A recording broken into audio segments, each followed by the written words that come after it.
Le rachat de RTL Nederland par DPG Media rendra le paysage médiatique néerlandais encore plus terne et uniforme et portera encore plus atteinte au journalisme indépendant aux Pays-Bas. L'ACM doit interdire cette prise de contrôle. Christian Van Tillo écrivait dans le rapport annuel du groupe DPG en 2015.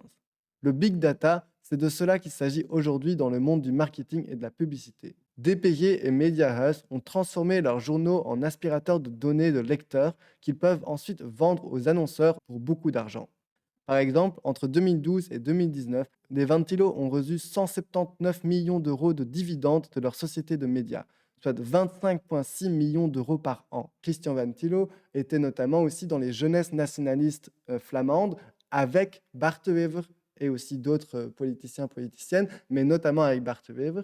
Et donc, cette personne qui est à la tête des plus grands médias veut maintenant, du coup, se montrer comme le sauveur de l'Europe, le sauveur du Benelux face aux grands puissants américains Google, Meta et X, tandis que cette personne-là est quelqu'un qui est historiquement et actuellement proche de l'extrême droite. Donc est-ce qu'on a vraiment envie que ça soit lui qui va nous défendre contre Google, Meta et X, quoi?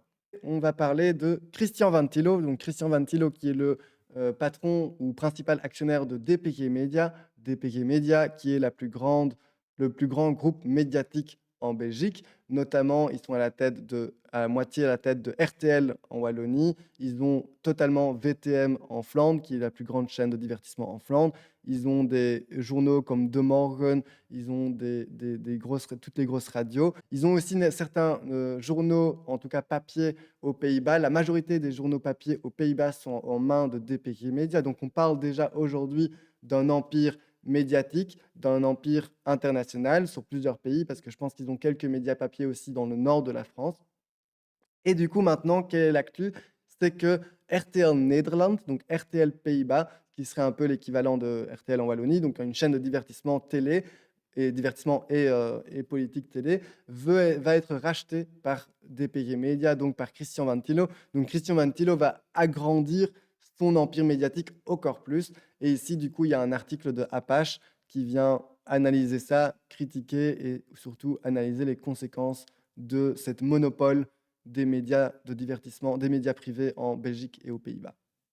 Le rachat de RTL Nederland par DPG Media est une très mauvaise idée. Nienke Venema, directrice de la Fondation pour la démocratie et les médias, a plaidé pour le rachat de RTL Nederland par DPG Media Group dans un article d'opinion publié dans NRC. DPG Media, de loin le plus grand groupe de médias de la région néerlandophone, souhaite devenir encore plus grand en acquérant RTL Nederland. C'est une très mauvaise idée pour de nombreuses raisons. Cependant, ces dernières années, deux personnalités influentes des médias néerlandais ont publiquement exprimé leur soutien à cette prise de contrôle. Le premier fut Nienke Venema, directeur de la Fondation pour la démocratie et les médias, dans un article d'opinion publié dans NRC. Selon Venema, ce n'est qu'ensemble que DPG et RTL sont suffisamment forts pour garantir la riche diversité du paysage médiatique néerlandais par rapport aux géants technologiques américains Google, Meta et X-Corp. Donc ça, on en avait déjà parlé dans Précision Live. C'est toute la rhétorique qu'a Christian Van Tillo pour agrandir son empire et aussi demander de plus en plus de subsides du Parlement flamand et des parlements des Pays-Bas. C'est en disant que face à la concurrence de Google, de Meta et tout ça, il faut des solides médias en Belgique. Et ça, je peux être d'accord, mais il faut des solides médias indépendants ou publics en Belgique et pas des solides médias privés. Donc là, ce qu'on fait, c'est de donner plus de pouvoir à des médias privés, donc qui n'ont aucun compte à rendre, tandis que, avec l'excuse comme quoi il faut se défendre en Europe contre Google, Meta et X, tandis que je suis d'accord qu'il faut peut-être se défendre contre Google, Meta et X, mais ce n'est pas avec Christian Van Tillo qu'on va le faire. Parce que aussi, je rappelle quand même pour les personnes qui n'auraient pas vu ma vidéo sur Christian Van Tillo, c'est une personne qui est nationaliste, qui est très proche de l'extrême droite. Je rappelle aussi que son grand-père a collaboré, que son grand-père a créé aussi des boîtes des maisons d'édition pour pouvoir publier tous les gens qui ont été condamnés à ne plus pouvoir publier quoi que ce soit parce qu'ils étaient des collaborateurs, que son oncle a fait de la prison parce qu'il a été fasciste, parce qu'il est fasciste. Donc toute la famille de Christian Van Tillo est proche de l'extrême droite, proche de la collaboration en 40-45 et proche aussi des partis d'extrême droite comme la Vlaams Belang et la N-VA, parce que Christian Van Tillo était notamment aussi dans les jeunesses nationalistes flamandes avec Bart de Wever et aussi d'autres politiciens, politiciennes, mais notamment avec Bart de Wever. Et donc, cette personne qui est à la tête des plus grands médias veut maintenant, du coup, se montrer comme le sauveur de l'Europe, le sauveur du Benelux face aux grands puissants américains Google, Meta et X, tandis que cette personne-là est quelqu'un qui est historiquement et actuellement proche de l'extrême droite. Donc, est-ce qu'on a vraiment envie que ça soit lui qui va nous défendre contre Google, Meta et X, quoi? Cette combinaison offre une opportunité unique de prendre enfin position contre la domination américaine avec une entreprise néerlandophone. Ce n'est bien sûr pas une coïncidence si Van den Ende et Venema font sentir leur présence en ce moment.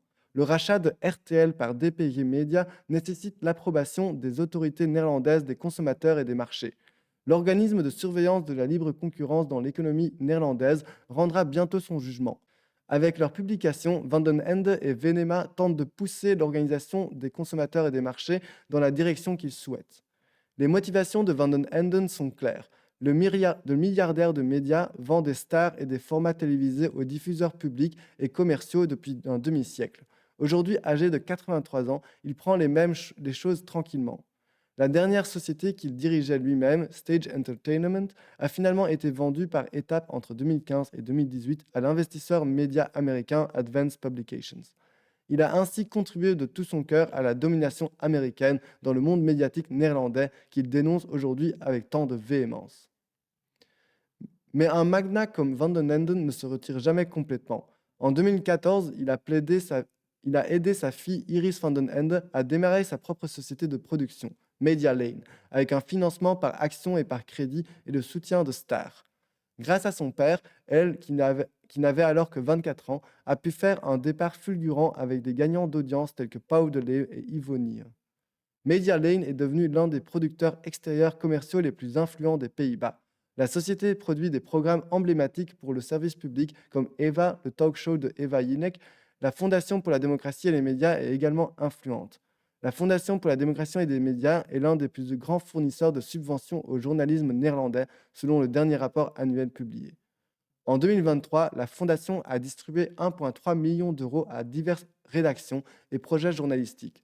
En comparaison, le plus grand donateur public, le Fonds spécial pour les projets journalistiques, a dépensé un peu moins de 2 millions d'euros cette année-là. Nienke Venema est écoutée lorsqu'elle s'exprime publiquement en faveur de DPG RTL La Fusion.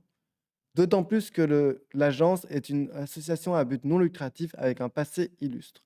Il remonte à Hutparol en tant que journal de résistance contre les occupants allemands pendant la Seconde Guerre mondiale. Aujourd'hui, la Fondation pour la démocratie et les médias se vante encore ostensiblement de son histoire idéologique. Mais en réalité, la Fondation a perdu son emprise sur cet ancrage il y a des décennies. Au directeur de la Fondation en temps de guerre ont succédé des professeurs, d'anciens politiciens et d'autres dignitaires qui avaient leur propre agenda sans être gênés par une quelconque connaissance ou affinité avec le monde des médias. En 2003, ils ont vendu la majorité de leurs actions dans PCM pour une somme bien trop élevée à Apex, un investisseur privé britannique. Ils voulaient utiliser les bénéfices pour lancer de nouvelles activités. Cependant, ils n'avaient aucune idée de la manière dont une sauterelle comme Apex opère. Comme je l'ai décrit dans mon livre The Geld Pers en 2009, Apex a simplement récupéré le prix d'achat exorbitant auprès de PCM elle-même en endettant la maison d'édition, jusqu'alors financée solidement de centaines de millions d'euros. Après seulement 3 ans, la fondation, toujours actionnaire minoritaire, a été contrainte de racheter PCM à Apex. Ce que la fondation n'a pas pu réparer, c'est qu'Apex avait complètement ruiné la maison d'édition. Lorsque la crise de crédit a éclaté en septembre 2008, PCM était encore menacé de faillite. La fondation n'a pas vu d'autre issue que de vendre la maison d'édition pour une somme dérisoire à l'entrepreneur familial flamand Christian Van Tillo, propriétaire de ce qui ne s'appelait pas encore DPG Media, mais de Persgroep avant. C'est ainsi que naquit l'actuel groupe de médias flamands, néerlandais et danois DPG. C'est vrai que j'avais oublié qu'ils ont aussi des médias au Danemark. Donc c'est vraiment une internationale, quoi. Ouais, c'est ça, vraiment la concentration des médias aux mains des fascistes. C'est exactement comme en France avec Bolloré. C'est pour ça que j'avais nommé ma vidéo le Bolloré belge, que Christian Van Tillo, c'est le Bolloré belge. Le duopole de DPG et Mediahus, donc ça c'est l'autre entreprise concurrente, donc c'est aussi une grande entreprise, mais pas aussi grosse que DPG Media. Le duopole de DPG et Mediahus a depuis longtemps mis fin au riche pluralisme que Venema vante dans son éditorial. Les titres régionaux et nationaux plus petits de DPG et Mediahus reprennent de plus en plus des textes de l'AD, de Volkskrant et d'autres journaux comme de Telegraph et NRC, généralement sans citer la source, de sorte que leurs lecteurs ne peuvent pas le voir. Donc, ce qu'ils veulent dire, c'est que tout s'uniformalise, que tous les journaux reprennent les mêmes éléments de langage, les mêmes articles, et comme ça, il y a vraiment une uniformisation des médias en Pays-Bas et en Flandre. Les journaux régionaux ferment ainsi leurs bureaux dans les petites villes et les villages, coupant ainsi les liens avec les lecteurs locaux et avec ce qui s'y passe et ce qui affecte les lecteurs. Ces dernières années, les deux entreprises ont de plus en plus recours à des journalistes indépendants, qu'elles rémunèrent souvent très mal. Ça a déjà valu à DPG le surnom de Uitpersgroep. Uitpersgroep, ça veut dire, comment je le traduirais? Ça voudrait dire le groupe qui presse jusqu'à la dernière goutte les journalistes indépendants. Je pense que c'est comme ça la meilleure traduction. Pendant des années, l'entreprise a refusé de discuter d'une meilleure rémunération pour ses freelanceurs, jusqu'à ce que deux d'entre eux, Britt van Eum et Ruud Rogier, intentent un procès avec le soutien du syndicat des journalistes NVJ et gagnent. Ce n'est qu'à ce moment-là que DPG est venu à la table de négociation avec une nouvelle réticence. La réduction du personnel éditorial, des bureaux régionaux et des honoraires de freelance augmente les bénéfices pour les familles derrière DPG et Mediahub. Par exemple, entre 2012 et 2019, les Ventilos ont reçu 179 millions d'euros de dividendes de leur société de médias, soit 25,6 millions d'euros par an, à calculer à Apache.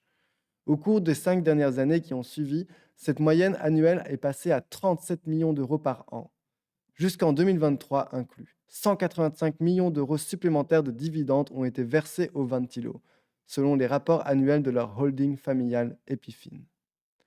La première priorité des propriétaires familiaux est leur propre profit, et non les rapports fiables provenant des sources multiples et de perspectives différentes que Venema dit trouver si importants. La famille maximise ses profits d'une manière qui rappelle fortement les pratiques des investisseurs sauterelles comme Apex. Cela ressort des données confidentielles publiées par DPG Media elle-même. Dans ses propres communiqués de presse, DPG fait constamment l'éloge de ses résultats financiers qui sont en effet impressionnants. Au cours de la période 2019-2023, le chiffre d'affaires de DPG Media a augmenté de près de 8%, le bénéfice brut de près de 40% et le bénéfice net de plus de 54%. Mais lors du procès de Van Eum et Rogier, DPG a soudainement présenté ce verre trop plein comme presque vide. Les deux pigistes, qui ont travaillé pendant des années pour des titres de DPG, ont exigé plus d'argent. DPG a déclaré qu'elle ne pouvait pas payer plus d'argent car ces deux journaux régionaux ne généraient pas assez de bénéfices, voire subiraient des pertes. Pour étayer ces dires, DPG a présenté les résultats financiers des deux titres lors des procès, donc les deux titres où travaillaient les deux journalistes. Mais ces chiffres, jusqu'alors non divulgués, montraient exactement le contraire de ce que DPG avait affirmé lors du tribunal, car j'étais le seul à le signaler à l'époque. Donc les deux journaux en question ont chacun réalisé un bénéfice brut de 6 millions d'euros sur un chiffre d'affaires d'environ de 36 millions d'euros, soit une marge bénéficiaire nette de 17%. Les deux journaux ont toutefois dû verser 5 de ces 6 millions d'euros à DPG Media, à titre de dépréciation de goodwill. Donc c'est cela qui dit ce qu'ils disent, qu'est-ce que DPG, ce que Ventilo, la famille Ventilo, ce qu'ils sont en train de faire, c'est qu'ils sont systématiquement en train de vider les caisses des petits médias régionaux pour s'enrichir, mais aussi pour fermer les unes après une autre les rédactions locales et comme ça uniformiser la presse régionale avec la presse nationale. Le groupe de presse flamand est devenu la multinationale DPG Media grâce à 5 acquisitions majeures, dont celle de Wegener, l'éditeur de Tubantia et Brabants Dagblad, donc les deux journaux dont on parlait, et de nombreux autres titres régionaux. Pour toutes ces sociétés acquises, DPG a payé une prime au-dessus de la valeur comptable, connue sous le nom de goodwill. DPG a fait payer à Tubantia et Brabants Dagblad des coûts supplémentaires de leur propre rachat, tout comme Apex l'avait fait à l'époque avec PCM. DPG a fait cela avec la connaissance et l'approbation apparente de la Fondation pour la démocratie et les médias. Parce que la Fondation pour la démocratie et les médias est copropriétaire de DPG, un héritage de l'ère PCM. Dans son rapport annuel, la Fondation se présente comme un actionnaire idéaliste, dont l'objectif principal est de protéger la continuité des journaux néerlandais de DPG, conformément à l'objectif statutaire de, euh, de la Fondation pour la démocratie et les médias, tel que formulé par les fondateurs après 1945. Ces affirmations, pour le moins, nécessitent quelques éclaircissements. Lorsque Ventilo a repris PCM en 2009, la Fondation pour les médias et la démocratie a conservé une participation de près de 40% dans ce qui s'appelait par la suite DPG Media Nederland, donc DPG Media aux Pays-Bas. Au cours des 10 années qui ont suivi, la Fondation n'a en effet reçu aucune dividende. Et sur les 179 millions d'euros que la famille Ventilo a reçus jusqu'en 2019, pas un centime ne provient des journaux néerlandais selon DPG. Ce montant a été entièrement pris en charge par DPG Belgique. Mais durant cette même période, donc 179 millions d'euros de dividendes que Ventilo s'est mis dans la poche, tandis que nos journaux sont en train de perdre des finances tous les mois, quoi. Mais durant cette même période, la Fondation pour la démocratie et les médias a également conclu un accord très curieux avec Ventilo. En 2019, la Fondation lui a transféré un quart de ses 40% d'actions pour 33 millions d'euros. Ventilo n'a pas eu à payer un centime de ce montant. Il s'agissait d'un pot qui avait été mis de côté au fil des ans grâce aux bénéfices des journaux néerlandais. En d'autres termes, la Fondation pour la démocratie et les médias a également fait payer à ces journaux le coût de leur propre acquisition ultérieure. Ce faisant, la Fondation a également participé activement au détournement désormais presque total des affaires financières des journaux néerlandais de DPG. En augmentant sa participation dans ces magazines à près de 70% gratuitement, Ventilo n'est plus tenu de publier un rapport annuel distinct pour DPG Media Nederland en vertu de la loi néerlandaise. Il peut désormais effacer les chiffres de sa filiale néerlandaise, de loin la plus grande et la plus rentable de son groupe, consolidée, comme on dit dans le jargon comptable, pour ceux de la multinationale DPG Media Group. Vu que l'entreprise est devenue tellement grande et a tellement fusionné, ça devient une entreprise internationale, et donc c'est des réglementations qui sont au niveau européen et pas au niveau néerlandais. Cela a des conséquences considérables sur le marché des médias néerlandais, dans la mesure où il existe encore un marché libre. Jusqu'en 2000, le journal imprimé était une mine d'or pour son éditeur, la presse à argent, selon le titre de mon livre. Ça a constitué une base solide pour un journalisme indépendant et de qualité, que la Fondation considère également comme un pilier indispensable de l'État constitutionnellement démocratique. Depuis le début du siècle, cette fondation s'est érodée en raison de la perte d'annonceurs et de lecteurs payants. Le journal papier est toutefois resté le principal source de revenus de ses éditeurs, comme le montrent les rapports annuels publiés par DPG Media en 2021. Entre-temps, DPG Media et Mediahuis criaient haut et fort depuis plusieurs années que leurs titres de journée quotidiens connaissent à nouveau une croissance, car la croissance des abonnés numériques compensait largement la perte des lecteurs papier. À ce jour, on ne sait pas si cette croissance numérique compense également la baisse des revenus du papier. Ça ne peut plus être déduit de leurs chiffres annuels consolidés. Les journaux sérieux comme Algemeen Dagblad, de Telegraaf, de Volkskrant et NRC restent des plateformes indispensables pour un journalisme indépendant.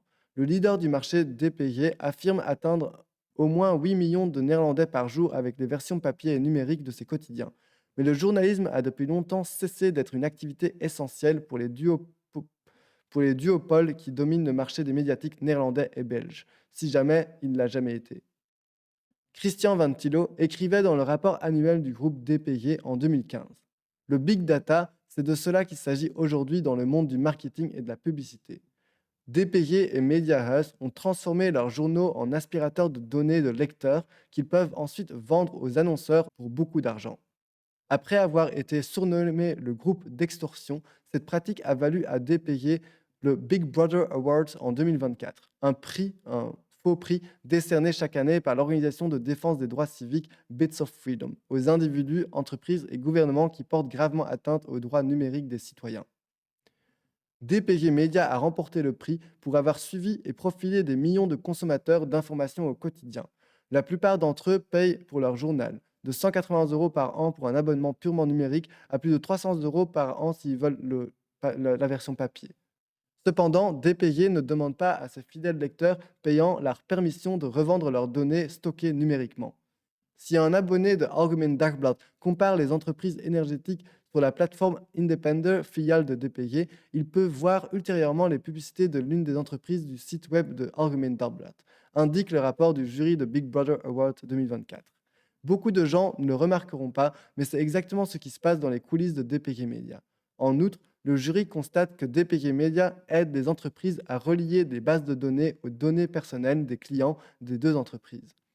De cette façon, un magasin de bricolage qui n'a rien à voir avec DPG Media peut lier ses fiches clients au profil DPG Media. DPG peut alors effectuer de telles actions que si l'utilisateur en donne consciemment l'autorisation, a déclaré le jury. Mais parce que les utilisateurs ne savent pas clairement à quoi ils consentent, il n'y a pas de véritable consentement, dit Apache. Ce sont ces pratiques qui restent non discutées dans les plaidoyers de Nienke Venema et Joop van den Enden pour permettre DPG Media de devenir encore plus grand en faisant avaler RTL Nederland par Van Thilo et ses associés. Avec ou sans RTL Nederland, DPG Media n'est pas du tout un champion national, le seul à pouvoir rivaliser avec Musk et Meta et Google, soi-disant. Il s'agit d'un clone national des géants technologiques américains, qui se comportent mal au niveau local et régional, comme le font les big tech à l'échelle mondiale. Selon Venema, les Pays-Bas ne comptent pas de magnats de médias tels que Rupert Murdoch, Elon Musk ou Jeff Bezos, qui tentent d'exercer une influence politique grâce à leurs titres. Pas encore, peut-être. Mais si RTL Nederland est autorisé à rejoindre DPG, comme elle le préconise, alors cela changera certainement. En Flandre, DPG Media dispose déjà d'une chaîne de radio et de télévision commerciale avec VTM, et aussi 50% de RTL en Wallonie, je le rappelle. Et Van Thilo exerce depuis des années une influence politique pour restreindre la chaîne publique flamande, VRT, donc le service public, afin que sa propre chaîne, VTM, puisse devenir la plus grande et la plus puissante. Je n'invente rien, ça a été prouvé sans l'ombre d'un doute par les recherches approfondies menées par des scientifiques flamands des médias, dont j'étais également la seule personne aux Pays-Bas à me rendre compte. Si Van Thilo acquiert RTL Nederland, il utilisera ses chaînes RTL pour promouvoir des articles dans ses journaux et inversement. Ces journaux commenceront à promouvoir les programmes de RTL. De plus, ces médias ignoreront activement, ou pire encore, rabaisseront, dénigreront ou diffameront les programmes et les publications de ses concurrents. Depuis des années, les journalistes de Van Thilo et les plateformes sur lesquelles ils publient sont utilisés comme armes pour faire tomber la VRT, donc le service public. Et non sans succès, puisque Apache est l'un des rares médias belges à continuer à suivre. Si Van Thilo est autorisé à intégrer RTL Nederland, le radiodiffuseur public néerlandais pourra également se préparer à cette bataille inégale. Joop van den Ende omet également de mentionner la publicité. DPG et Mediahuis n'ont pas souffert de l'essor de Facebook, Google et X. Au contraire, ils ont prospéré. Alors que les Américains ont conquis 90% du marché mondial, ils ont occupé 90% du marché néerlandophone. Pour cette seule raison, les arguments de Venema et Van den Enden sont des absurdités évidentes, purement destinées à sauvegarder leurs propres intérêts. La participation restante de la fondation dans DPG vaut désormais plusieurs fois le rendement de des actions de PCM en 2009. Par conséquent, la fondation a bel et bien un intérêt financier dans les activités et les performances de DPG Media. En 2003, cet actionnaire idéologique semblait déjà prêt à vendre ses parts dans les plateformes de journalisme indépendant et de qualité aux Pays-Bas aux plus offrants. À l'époque, c'était Apex. Aujourd'hui, DPG Media. Cela pourrait être Google ou Facebook, mais si la famille Van Thilo décide de vendre son entreprise de médias demain, elle est libre de le faire. La politique néerlandaise n'a absolument rien fait contre la duopolisation depuis plusieurs décennies.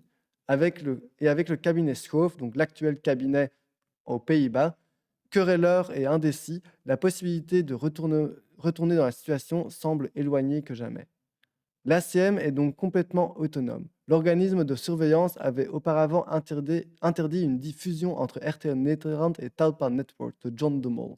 L'ACM sera réticente à interdire un deuxième projet de fusion sans un soutien politique suffisant. Et pourtant, c'est ce qui se passera si l'ACM approuve la combinaison DPG et RTL. Mediahuis fera alors une offre pour Talpa Networks. Mediahuis fait exactement ce que DPG fait, seulement quelques années plus tard. La duopolisation de tout le marché conduit à une érosion totale de la créativité et de l'individualité parmi les duopoles. L'argument de Joop van den Ende en faveur de la combinaison DPG et RTL n'est ni substantiel ni concluante, mais au moins son motif est transparent. Il est un entrepreneur avec un intérêt commercial. Nienke Venema est soit aussi incompétente que ses prédécesseurs qui ont confié PCM à Apex par pure ignorance, soit une poseuse volontaire qui cache ses véritables motivations derrière un écran de fumée d'intentions nobles. Ça n'a pas d'importance pour le résultat. Le rachat de RTL Nederland par DPG Media rendra le paysage médiatique néerlandais encore plus terne et uniforme et portera encore plus atteinte au journalisme indépendant aux Pays-Bas. L'ACM doit interdire cette prise de contrôle.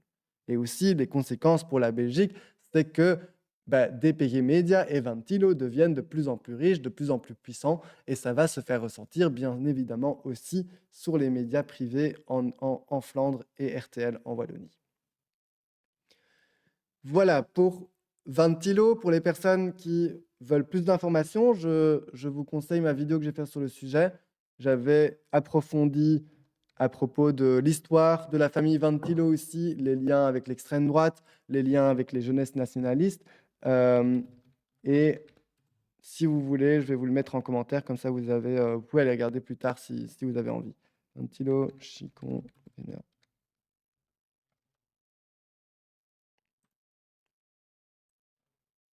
Voilà, je vous la mets là.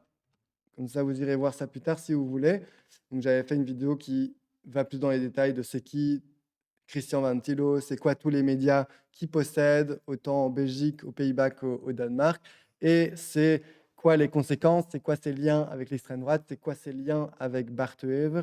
Et j'avais aussi parlé du fait que la présence de Bart de Wever dans tous les médias, la starification de Bart de Wever dans tous les médias, c'est peut-être lié au fait que Christian Ventilo et Bart de Wever étaient dans les mêmes jeunesses nationalistes quand ils étaient adolescents.